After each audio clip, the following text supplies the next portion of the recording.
All right, it looks like we're on the 12 p.m. mark, so we're gonna get started. Well, hello everyone. Welcome to the Business Bites session. I hope everyone is having a wonderful Wednesday so far, and I'm very excited to see everyone join us for this amazing session. It's a little bit different from our fireside chat, but it's gonna be a very good one. So for those of you who may not know, my name is Brian Lay, and I am the marketing intern here at HanaHaus Newport Beach. This will actually be my last time introducing this session to you all as my internship comes to an end, but Business Bites will continue to thrive, and I'm very excited to see where the event will grow in the future. So as a background, Business Bites is a collaboration between HanaHaus and Honest Access. Onyx Access is an innovation consulting firm, and HanaHaus is a flexible co-working space located in two locations, Palo Alto and Newport Beach. Our space is currently closed due to the pandemic, but we continue to operate and working towards a potential reopening date in the future. So keep in touch by following our social channels and our newsletter. As for now, we'll continue to host these amazing virtual event sessions, and you can see them all at hanahaus.com/events, or again, follow both of our social media channels. Some housekeeping items. We encourage you all to use the chat box down below to ask any questions and engage with each other. So as a quick starter, I want everyone to go down to the chat box, and we'll love to see where everyone is tuning in from. So for me, I am tuning in from Irvine, California, and it's a very sunny day today. So very excited for that.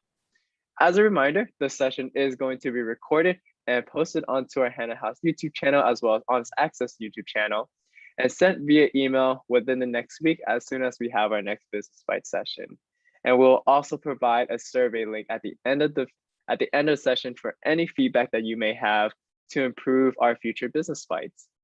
And with all that being said, I would like to hand it over to Kelly from Honest Access as not today's moderator, but as today's speaker and presenter, and encourage you to all ask a lot of questions, engage, have a lot of fun. And thank you again, and enjoy our May Business Bites session. Brian, I just want to start off by saying thank you. It's been such a pleasure having you introduce the Business Bites series. We've come a long way since we launched during our pandemic kickoff last year, and I'm absolutely excited to see where your career takes you in the future. So thanks so much for your participation. And thank you to everybody who's joining in for this slightly different format of our Business Bites session. If you're wondering about the departure from our standard fireside chat, I'll share that it came from the survey responses and the interest of participants like you who have, following attending events where we've talked about resilience and change and the role of innovation in the workforce and the future of the workforce, have consistently asked questions about launching business, about how to fund businesses, about when's the right time and how to know how to fund a business and what the right structure is. So I'm Kelly O'Connell, as Brian said, and I'm really excited to take off my moderator hat and to speak to you today a bit about the role that funding plays in this business launch process, and to talk about the types of funding models and the impact they have on organizational scale. A few items to consider as we're having this conversation. First, this is a conversational exploration of funding. So I see that you're logging in, and some of you are familiar with the Business Bite series. We'll certainly be having a Q&A at the end, but do ask your questions. I'm really excited to make sure that all of you get to be part of this conversation. So if you're joining today and you have questions, let me know what they are in the chat. And if you're here as a founder that's got experience, I'll certainly give you the opportunity to be able to weigh in during the chat. So share, we're better as a community. The other element that I do want to share, and this is an inclusive environment. The HanaHaus series is designed as a free educational community engagement. we have typically speakers who volunteer their time and participate. And I'm a big believer that the more we can educate people about the funding process for launching business, the more diversity we're going to see and the more underrepresented voices we're going to see, creating innovative companies for the future that have the impact and opportunity to not only create wealth for those founders, but also to be able to create substantial change in our economy at large. And so I'm really excited to be able to share the information that I have about the venture funding ecosystem, but not just venture. And one of the things that we're going to really talk about today is the diversity of funding models itself. Venture isn't the only path, and understanding the timing and options available to you as a founder can really help to create opportunity for your company as you scale. Brian shared some housekeeping up front. I'm going to share a couple of additional housekeeping elements here. One, I am not a financial advisor or an attorney. So the information that I'm sharing with you today comes from my professional experience. It comes from my experience, early career in mergers and acquisitions. And it comes from my experience as a consultant and advisor to early stage startups, several of which have gone on to be unicorns, and to helping enterprise organizations, many among the Fortune 500, create entrepreneurs within their organizations and create venture arms of their organizations. And so if you are approaching this as a founder seeking funding, I can't encourage you enough to seek financial advisors who are going to support and advise your specific circumstances, and attorneys who truly understand the venture scale landscape and not just seeking out information from the web. Because the more specific you can create information for your experience, the better positioned you're going to be. Now that legalese is out of the way, I really want to talk to you about the landscape in general and about why I'm passionate about this conversation. So I mentioned my early career was in mergers and acquisitions. I worked for a global bank, and I helped as that bank acquired other banks. And in that process, I learned about the role that structure plays in an organization's opportunity for success, and the role that structure plays in a founder's opportunity to create generational wealth or to have a moderate exit from an organization. And the early funding and the understanding of structure in that funding really goes a long way to determine later round funding structure. And so that's one element that I'll be touching on today. It comes from that passion that I have around really helping founders see their ideas into fruition. The other element of this is that there really is an equity gap in who has access to launching business. So as we just look back at the most recent 2 years, women and underrepresented founders make up less than 5% of venture funding that occurred in 2019. Women make up less than 3%. Underrepresented founders make up less than 4% of the overall funding landscape. And so if we can increase the funding opportunity by increasing education and helping founders to have access to knowing the paths to take to secure funding, we can increase the diversity of companies that are being created. And I believe, particularly around impact companies, this is going to create benefit for the collective world. And that's something I'm really passionate about. That said, you're probably wondering what specifically we're going to be talking about today. So I'm hoping to structure today's conversation around 4 key areas. We'll talk a little bit about market landscape. We'll talk about entity structure, how to form the company. We'll talk about funding 101. And then we'll talk a little bit about the role that vision and planning and structure play on your long-term success. A reality that many startup founders have to face is that even those founders who are able to secure funding, many of them don't exit to a successful scaled exit.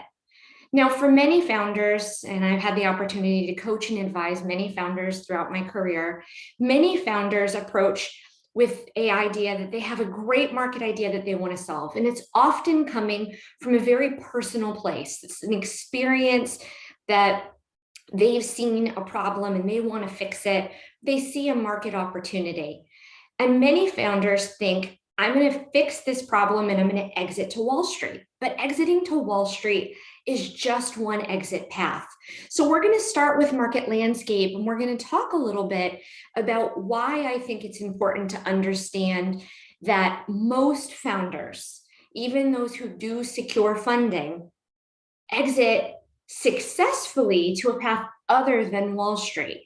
And so really thinking about your organization and thinking about how you want to structure in the market landscape will really help you to refine your energy. I think one of the biggest elements to think about, and I'm curious, I'm going to pause for a second and I'm going to ask those of you who are currently live with us, are you, anybody here, are you a startup founder or thinking about being a startup founder? And you can either write me as a private message or write back everybody. But for those of you who came here who are startup founders, I'm curious how many of you are startup founders. So feel free to just write me back in the chat. And if you are a startup founder, I'm very curious at what phase you are in the process. So if you're a startup founder, are you actively seeking funding? And have you thought about this? What brought you here today? So those are two questions. If you're at home, I want you to think about that. And as I have you responding back and I'm reading that, I'm going to talk a little bit about the market landscape. And early stage founders, I hear often three questions from early stage founders who haven't registered their idea yet. And they are, what are the common business entities? How should I structure my company? And what should that look like? And where should I register my business? You know, I've heard a lot of companies are registered in Vegas and a lot of companies are registered in Delaware. What does that mean? Where should I register and why? And then when should I register my business? When is it too early? When is it too late? What do I need to know before I register? And so as we think about this market landscape, we're going to think a little bit about the registration process. Before I go too far, I'm going to share for any of you who may be international on the line that I come from a very North American perspective to this conversation. So my background, I was born and raised in the United States, and my background and experience has largely been working with companies, even if they're global. I've been working with their US or their Canadian operations. And so as we're having this conversation, just know that I am coming at it from a conversational lens of the United States. The other piece, caveat that I'd like to call out is that I'm really having this conversation around for-profit business entities, though there is a growing space of structure, impact companies that are B Corp and impact companies that are nonprofit. And I will touch on those lightly over the course of this conversation. But the conversation around today is about for-profit venture scale business ideas and how to register. So thank you for those of you who are engaging in the chat. I'm really appreciating it. So really looking at these conversational questions and thinking about the market landscape, it may feel really complex and crowded, right? There are 9 common structures that people talk about in business entity from a legal perspective, but they really come down to 4 common entity types: the sole proprietorship, the partnership, the limited liability corporation, and the corporation. There are labels, there are sort of nuances of each of these structures, but these are the 4 common legal structures. And each of these structure types has advantages and disadvantages. So the sole proprietorship is one of the easiest structures to create. The sole proprietorship allows an individual to fairly easily stand up an entity. This is often the case for gig workers, people who are using services like Upwork or Fiverr, or individuals who are participating maybe as an Uber driver. So your sole proprietorship has the kind of lowest barrier to market entry and the least expense to market entry, but it also has the least protections in terms of the ability to scale. A partnership basically creates relationships between individuals, and it defines the structure. And this is often seen in trust organizations. And so there's a relationship between the entities. A limited liability corporation adds a layer of protection between the individuals and how they're managing their tax filing and the corporate structure. So this is sort of the beginning of a scaled entity. But it creates a legal relationship between the company and those people participating in the company. And it allows for this concept of equity or some share or distribution of ownership, which may be equal or maybe disparate, depending on the types of structure. And then corporations allow for a separation between the legal entity, which becomes its own taxable entity with its own opportunities, versus the individuals. And so even founders who are creating corporations essentially become W-2 employees of the corporation that they're working for. So for those of you who are founders here who are forming and structuring corporations, the goal is actually to get back in-house, to be an employee of the corporation that you're starting up. So these legal structures are really just common ways to talk about the way to design your company. Choosing the right structure depends on your business goals. And this is the first really important concept of really thinking as a visionary startup founder. You want to think not just about the problem you're solving and how you're solving it, but you also want to think down the road about how you're funding the problem that you're solving. And you want to think down the road about what are your intentions for the company. Do you plan on selling to another company? Do you plan on leaving the company that you're creating to the employees of the company in a co-op structure? Do you plan on leaving this as part of a generational package? In the case of a family office, is this something that you plan on exiting to public market? All of these decisions are based on your total addressable market. So who can you serve and who are you trying to reach? What the competitive landscape looks like for the company that you're trying to build. So there are industries that you're going to approach where there are sort of predetermined right structures that make more sense. If you are developing an individual gig service where you're providing user experience services to other companies, a sole proprietorship probably makes quite a bit of sense for you, at least as you're getting started. But if you're trying to build a AI tech company and you know that to be competitive, you're going to need significant funding in order to be able to go to market and achieve your goals, then you probably want to create a structure at the outset that allows for you to be able to set up and structure equity shares in your company. So as a founder, really thinking about your concept, how you plan to get to market. But one of my favorite terms is fail forward in the startup space. Even if you make a mistake as you were thinking about this concepting, it's not permanent. You have opportunities to restructure. There are systems in place to refile.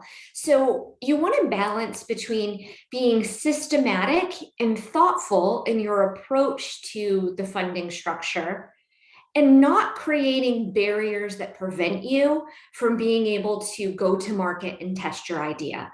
So don't allow the structure to prevent you from trying out and taking a chance on a market idea. if you're excited and you're truly passionate about creating it. As you move through the process, you can redesign your structure.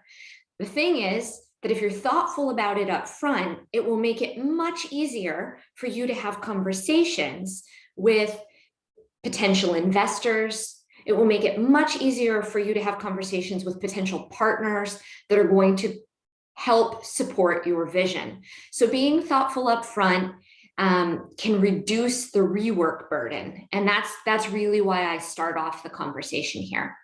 So for those of you who are asking some questions about where to register, we're going to talk about that a little bit more based on structure type. But one of the things I think is really important to remember is that where you register is directly tied to your vision for your company.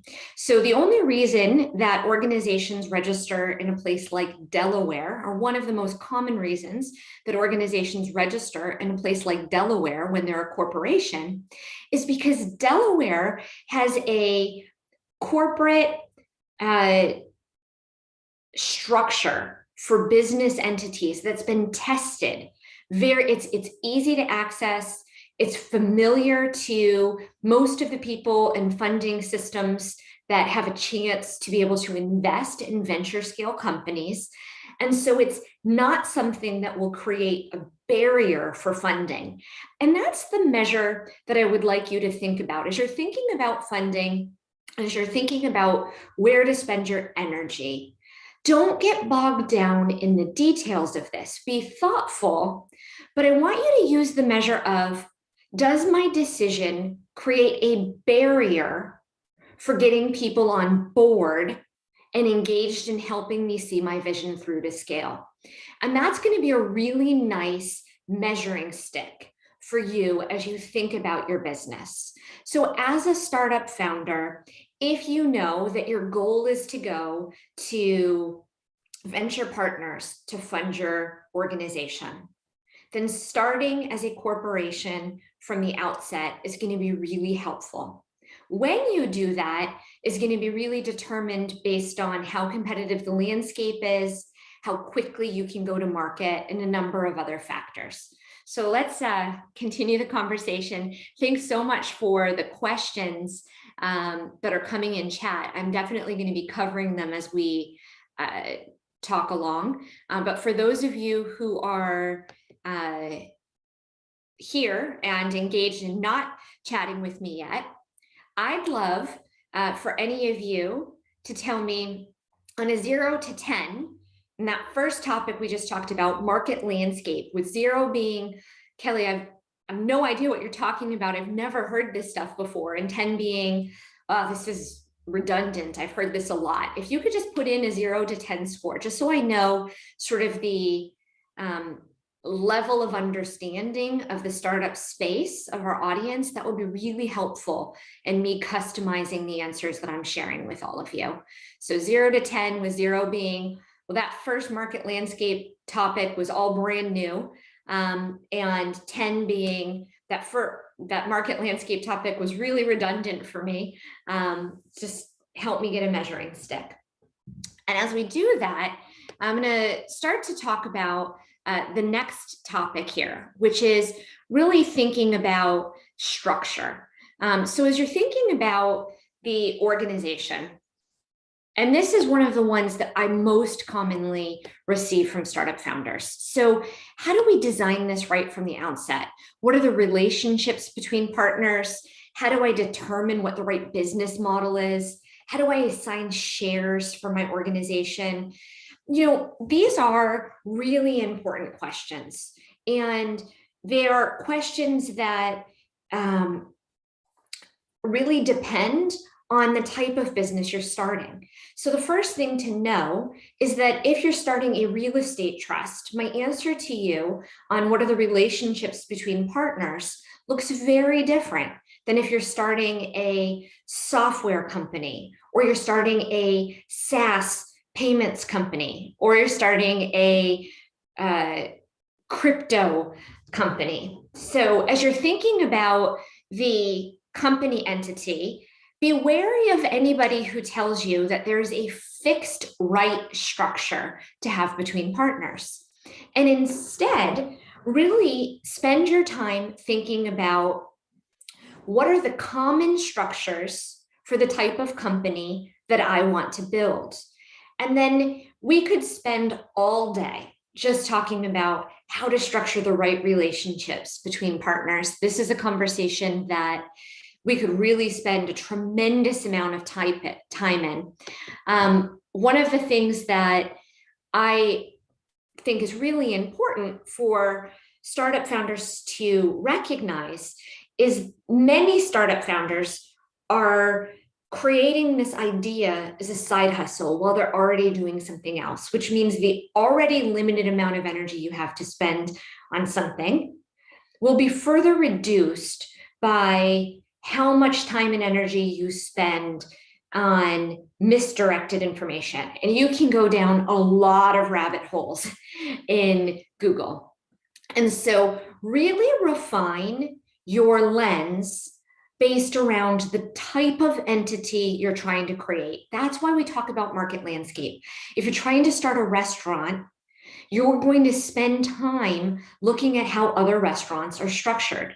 If you're trying to create a new plant-based venture company around plant-based food tech, then take a look at how other plant-based food tech companies are structured. Take a look at Crunchbase and look at how their organizations are structuring. But most importantly, get really clear on what's the type of company that you're trying to create.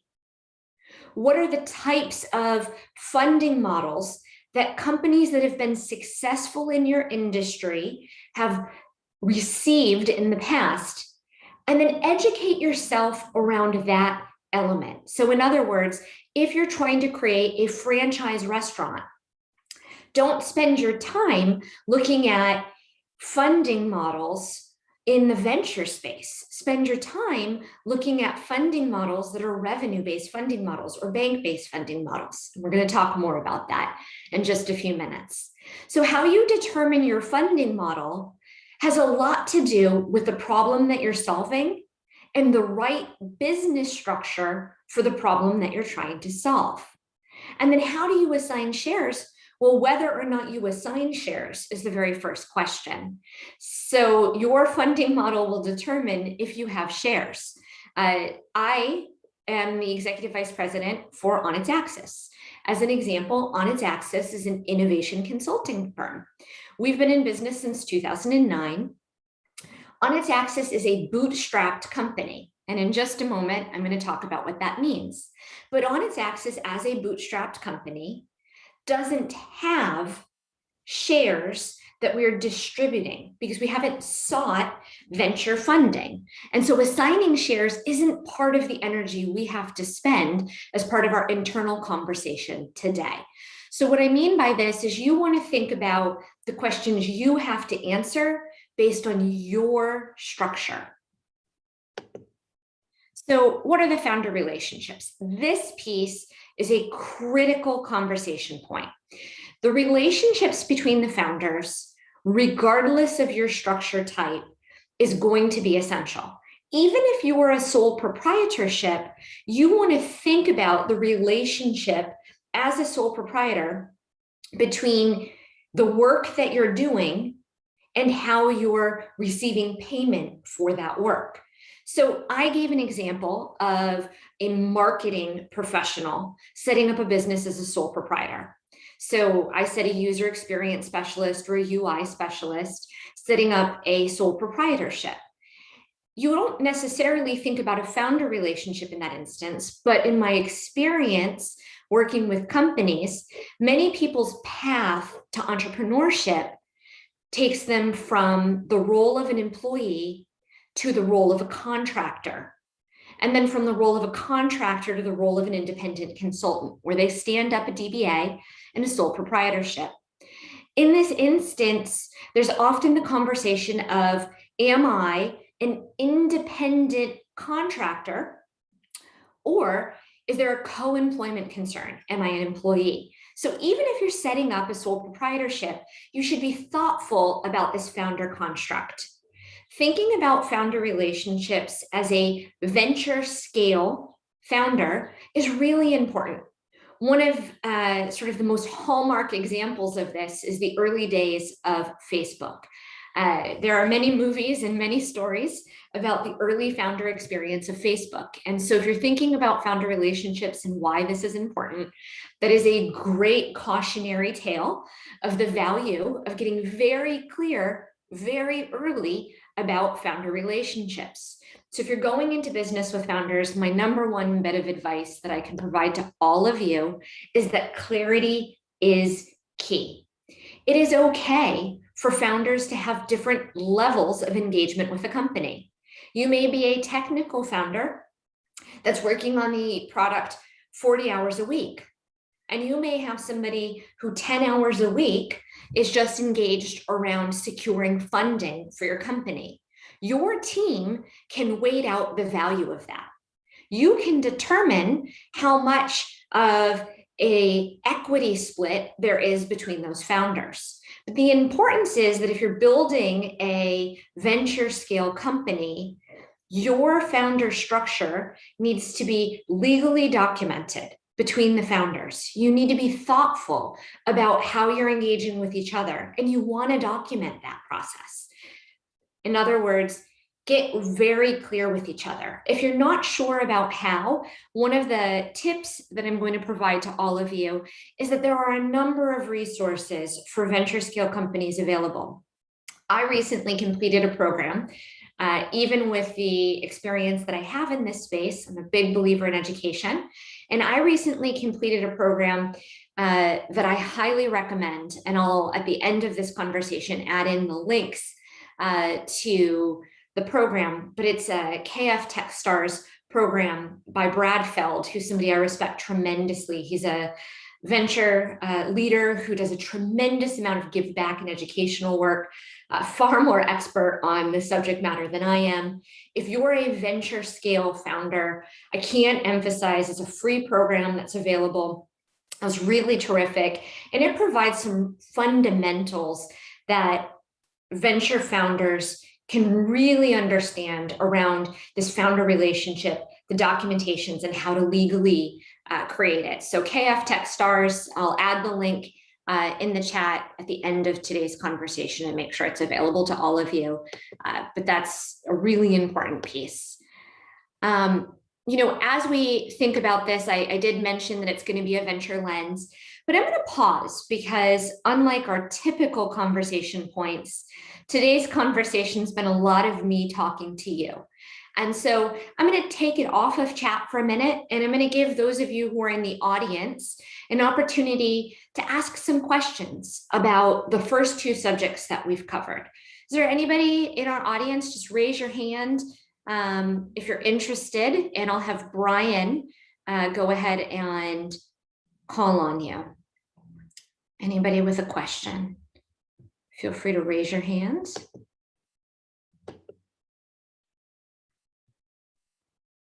You can also put in the chat if you like. Raise your hand in the chat.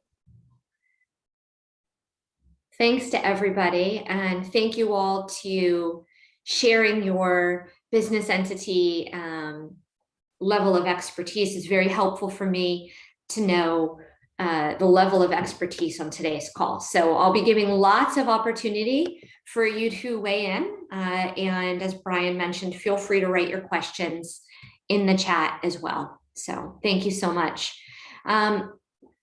Venture capital. This is the one that everybody defaults to. So when we think about funding, the top 3 questions that I receive from this Business Bite series and more broadly are, when should I seek funding, Kelly? I've got an idea.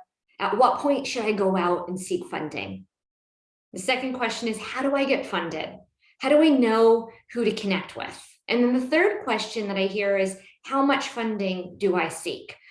But before we talk about when to seek funding, I think it's really important to take a moment to acknowledge that venture funding is not the only path. In fact, venture funding is not the best path for many types of businesses.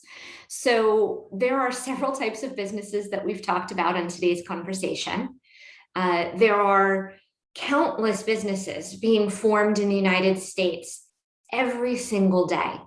There are over 16 million businesses in the US that are in operation, and many of those businesses never seek venture capital.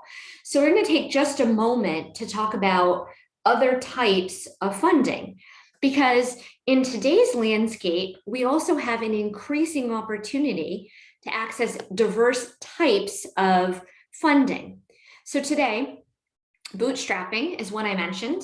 Bootstrapping a company is when you're taking personal assets, or sometimes personal and family assets, to grow and scale a company. Crowdfunding or tokenization, two types of funding structure, are when you have a business idea and you go out to the general market and you offer up an opportunity for other people to support your organization, typically through a social platform, now through a combination of social platforms and crypto exchanges and a variety of other structures. There's the classic structure, that restaurant example I gave of the bank loan.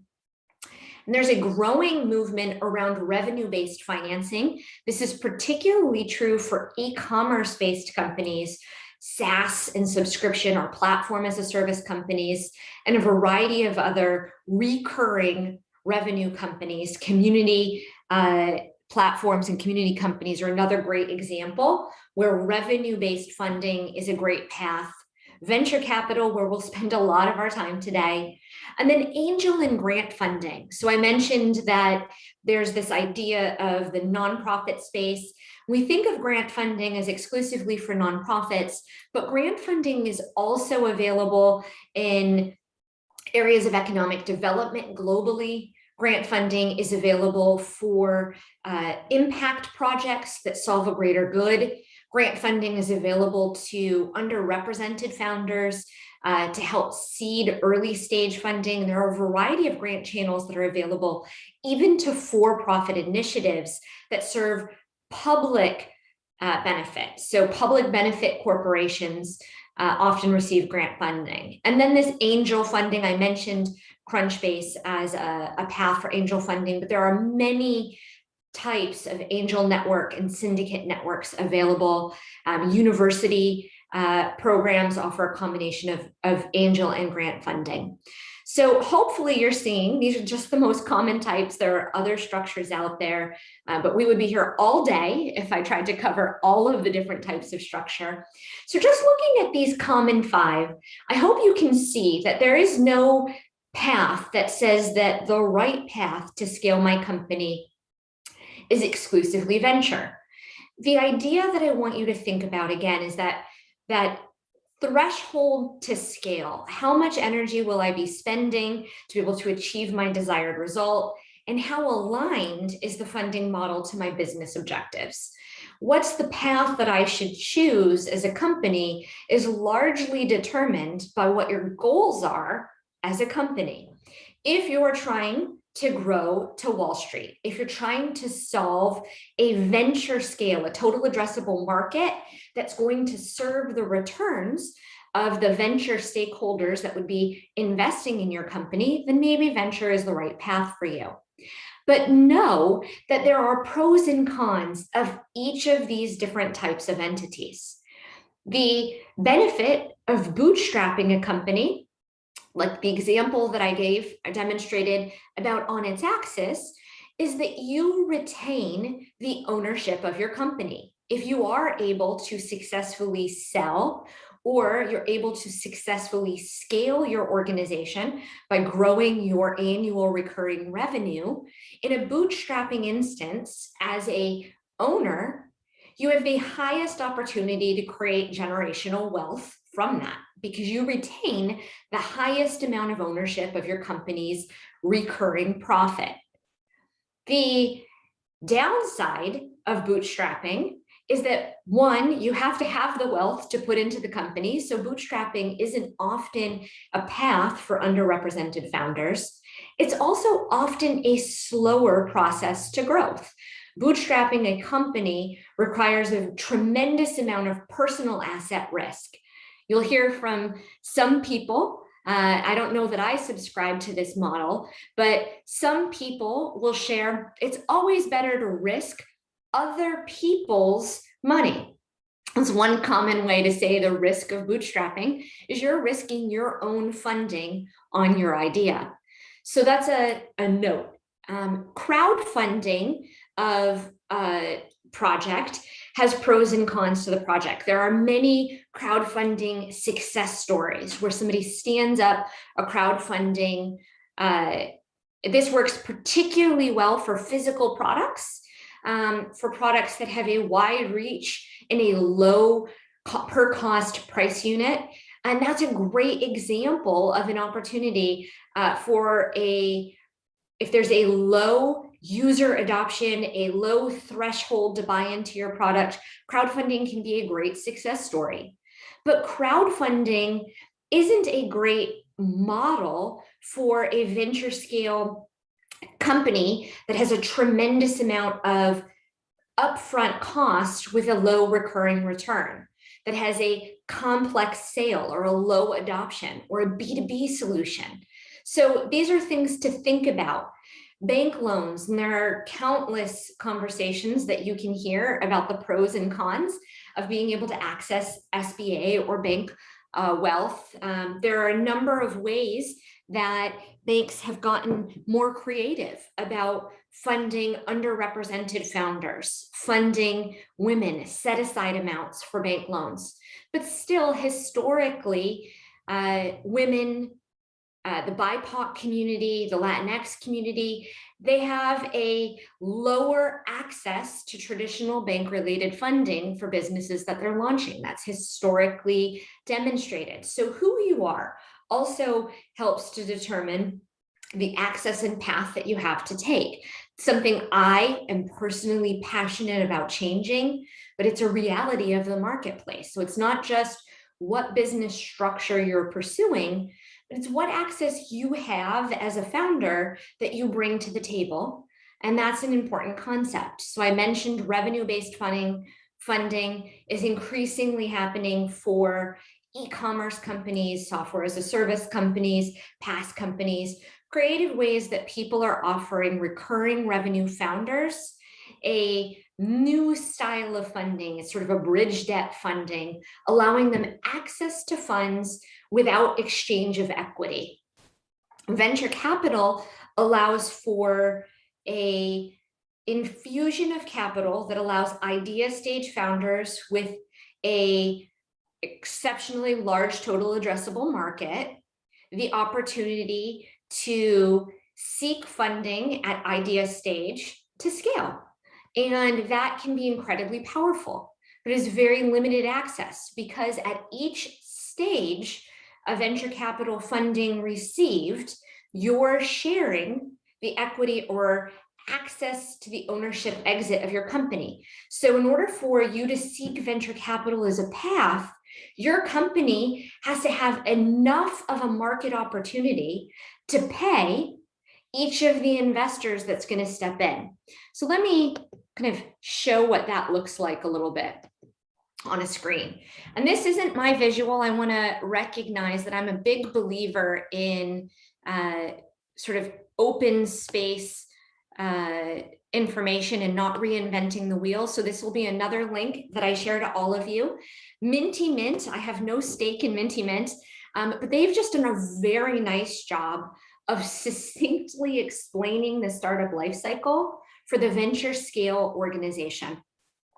This is a very lovely visual that's accompanied by sort of an A to Z explanation of each of these elements on a simple landing page that I'll be sharing with all of you in the chat at the conclusion of today's conversation. The startup lifecycle for a venture scale company, and I'm going to pause to all of you, and I'm just going to ask, because that was a lot of information that I just shared. if it's clear that a venture scale company has to have a total addressable market, or TAM, that's big enough to pay each of the different investors who are stepping in at each of the stages. So if you have any questions about that, just ping me in the chat. Let me know. Kelly, I'm not sure what in the world you're talking about right now. But this venture scale one, it's the one that we get the most questions about. So at what stage, Kelly, when do I seek venture funding? Should I seek venture funding? The threshold up front about whether or not you should seek venture funding starts with an exercise in appreciating your total addressable market. Do you have an opportunity that will allow you with the go-to-market path that you need to take to go from idea stage to a successful exit, whether that's through acquisition or the public market? And whether that public market, I received a question earlier, should I try to raise in Canada versus the United States? Really, it doesn't matter which public market you're exiting to. There are pros and cons for each of them.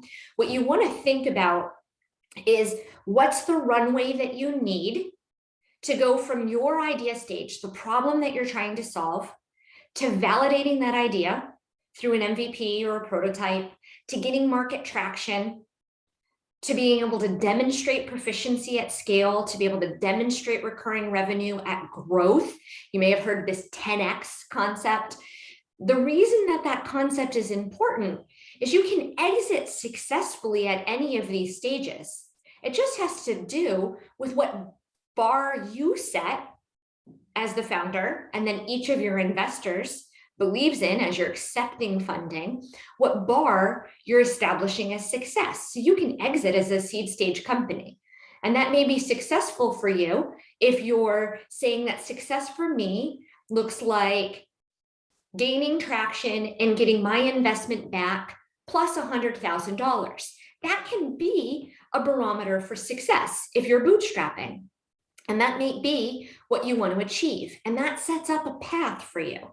But if your path is to exit through publicly traded market, or your path, in order to be able to develop and work at scale, is going to require a B stage, $100 million funding round, then you need a total addressable market that will sufficiently create returns for each of the investors who are stepping in throughout your life cycle. So you'll notice on here, there's these concepts and working at scale. There's a relationship between the stage of your company and the valuation that an outside investor will necessitate. Now, you may look at this and say, Kelly, I've seen companies get a much higher seed stage valuation than what's listed on this. And that's true. Remember, it comes back to your industry.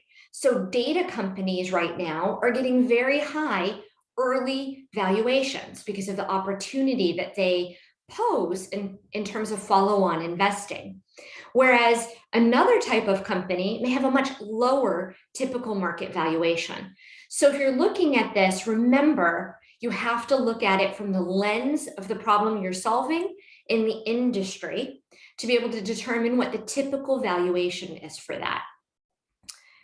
Does everybody understand? And you can just give me a thumbs up on your screen. Does everybody understand the relationship between your stage of the organization and the valuation of your particular organization? How companies conceptualize this? You can just add a thumbs up on the screen. Great, I've got some. If you don't, I can spend a little more time on this. So I'm just looking for making sure, because this is a big concept and it's probably the most misunderstood concept out there. When people are asking me, when do I seek funding? And when people are asking me, how do I value my company? How do I think about it? It's a lack of information around this that's probably most confusing. So I'm going to spend a little more time because I only saw a couple of thumbs ups on this. So what I want you to understand that is, as a founder, And I received this from Brad Feld, who I've already called out as being very brilliant and sharing a lot of information. I believe in giving credit to the people who have ideas that I'm learning from. And Brad said you should only take as much money as you need to successfully achieve the next stage. Remember, as you are receiving funding at each of these stages, you should only be seeking outside funding if it helps you to be able to achieve the next stage in your maturity. So moving from idea stage to successfully scaling recurring company to market expansion, right? So this is sort of horizon 2. I've launched a company and now I'm thinking about how to take my successful product to market in different ways, to serve a new audience, to solve another problem that my current audience has, right? You should only be taking money at each of these stages as much as you need to get to that next stage and stay ahead of the competitor, right? Because each time you're taking money, you're reducing your ownership stake in the company. And that's a really important concept for you as the founder. And I want to say that again. Venture funding is incredibly valuable. It is. It allows idea stage founders to be able to create monumental exits. It allows idea stage founders to create world-changing, moonshot ideas that can transform industries because it allows you to operate at pace. It allows you to bring in experts who can help challenge your idea and understanding of the problem that you're solving. It allows for flexibility and growth at speed. But every single time you take a dollar, you're giving away a little bit of your control and your ownership in the company. And so that's the relationship between these pieces. And then the relationship between how venture capitalists choose to fund, if they choose to fund your company, is their belief that they're going to be able to create a return for the people who've invested in them. I'm going to say that again because it's really important.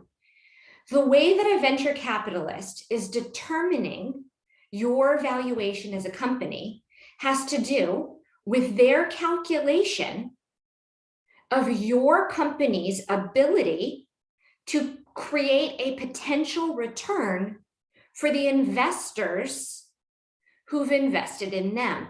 So your venture capitalists who are investing in your company are investing other people's money. Typically, there's a blend of the venture fund's money, some percent, 2%, depending on the fund, maybe more, of their own sort of reinvestment in the fund if it's a mature fund. But they're taking limited partner money, outside money, typically coming from family offices, high wealth individuals, pension funds. So they're actually taking stock market money and putting it back into funding. They're taking other corporations' money. So Google and Amazon have ventures. They're taking all of the money that other companies have created and institutional wealth that's been created, and then they're reinvesting it in seed stage funds. And they have to outpace the secure investments they could get on the market. And that's a lot of information, but it's a really important concept.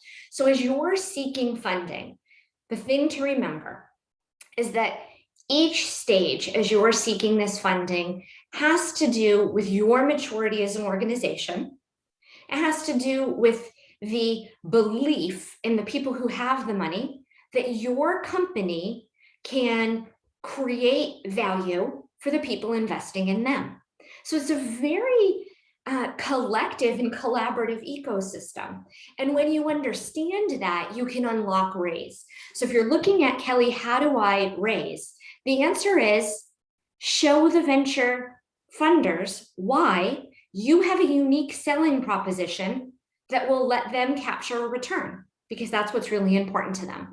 So when you truly understand the pain point you're solving, how it's uniquely positioned in the market, and how your program can create a return for their limited partners, their LPs, and you can convey that, you will differentiate. And that's a really, really important concept. All right, I spent a ton of time there but it's a really important one. So I'm going to pause as we go to the next one. I'm just going to take a quick look at chat. And I'm seeing a question that came into chat, and this is actually one I get all the time. Do I watch Shark Tank?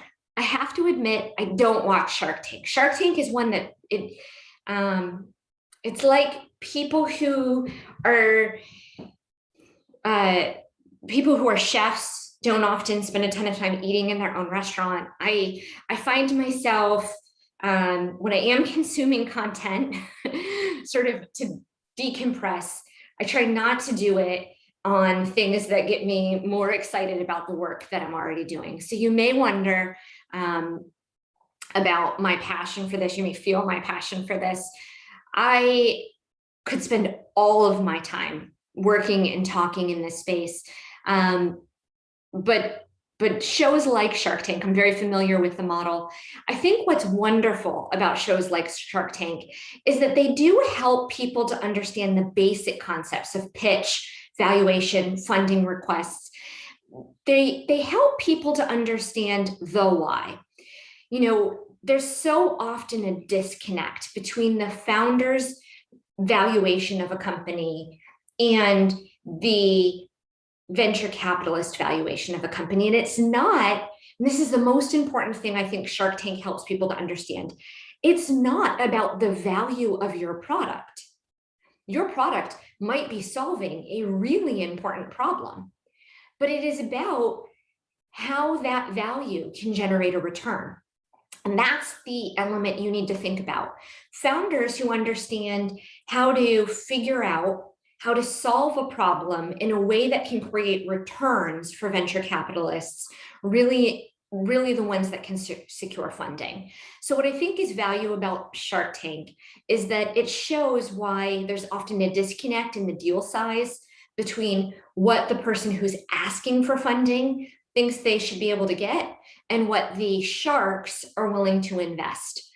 The other thing I think is really important is that even venture capitalists who try to value companies all day don't have 100% return on the ventures that they invest in. The ventures that venture capitalists invest in are chances, they're bets, and they're trying to create a portfolio of bets that are going to create returns for the organizations. So that's a really important piece. I think the element of Shark Tank that is important is you have to truly understand your business, and you have to truly understand the relationship between the problem you're solving and not just your approach to it, but what the general market, who your target buyers are, what their general approach is, and really understand that not investing in your company has very little to do with the importance of the problem you're solving or even your approach to solve it. It has everything to do with scale and the opportunity for scale. So a venture capitalist versus a VC is another question that I just got. An angel versus a VC is another question I just got. An angel is often engaged. Typically, they're going to invest in things that they're also passionate about solving the problem for. So what I like to say is angels are much more like nonprofit donors than venture capitalists. So a venture capitalist is akin to the foundation in the nonprofit space. A foundation is going to have a grant process. There's going to be a very significant burden on the part of the nonprofit to be able to demonstrate solvency as an organization, sustainability, impact. The donor is typically going to donate because they believe in the opportunity. And so just as we sort of wrap up our time together today, I just really want to encourage all of you to think about the path and the fit. The way that you're going to structure your company has to do with, are there enough people who are solving, who care about my problem to help me get from my idea to something that's scalable at pace, that allows a venture capitalist to be able to invest in it. Because early money is the most expensive money. If you take money from outside resource at idea stage, you're sacrificing the highest upside of your company. So really spending time thinking about, can I get conviction from other people and buy-in from other people on my idea in order to be able to scale, is going to help you achieve results.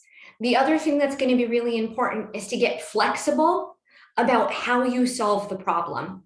How you solve the problem as an individual based on your use case and the experience that brought you to the startup may look very different as you expand out to the total addressable market that outside investors are going to look for you to serve. So remember to stay aligned to the importance of the problem you're solving, but be flexible about the approach to solve it. And you're going to have the greatest opportunity to be able to receive funding and to receive funding at a fair market valuation. We've reached the end of sort of our normal time together. And so I really want to thank everybody for attending today. And I want to give all of you who stayed on the line an opportunity to stay on. So I'll let Brian close up on our traditional close, and then I'll stay, since some of you are asking key questions, for an additional 15 minutes in a Q&A session if anybody has follow-on questions. Brian, over to you. Thank you. Well, that was such an amazing session. I see everyone, needs some more time to engage. So yes, feel free to stay afterwards too. But just to close it up for those who are leaving, I just sent out on the chat a feedback form, and we really appreciate if you can fill out that feedback form for us. And also, again, the video will be recorded and then uploaded onto our YouTube channel. So stay tuned for that and follow our social channels.